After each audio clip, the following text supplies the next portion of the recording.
Hello, I'm Payam from Payam Data Recovery. I'd like to let you know that we recovered data from this iPhone 10 for one of our clients today. Now this particular iPhone 10, our customer described the problem as, I accidentally put my phone in the washing machine and it won't charge or won't turn on and it appears lifeless. This particular client was after all their photos and they said they've got 3 years worth of memories on there. The good news is with this particular phone, we were able to temporarily repair it and back up all the data. We created an iTunes backup and copied all the photos and videos and other information on this portable hard drive for our client today. This client's getting an email in a minute now and we're going to let them know the good news and that we recovered everything.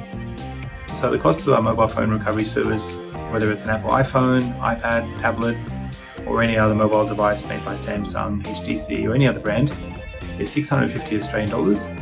We don't charge you anything if we can't help, so there's nothing to pay now. We only charge you the $650 if we're successful. We also offer free return delivery anywhere in the world, so if you send us your phone, we'll get your data back, copy it to a new hard drive and send it back to you. If you have any questions, please send me a message or put a comment here. I'd love to help you. Otherwise, if you get a dead phone, whether it's been through a washing machine or broken some other way, the chance of success is usually very high, probably like around 95 to 99%, depending on the type of fault. And if you know anyone that's got a dead iPhone or any other brand of phone, please share this video with them. Thanks.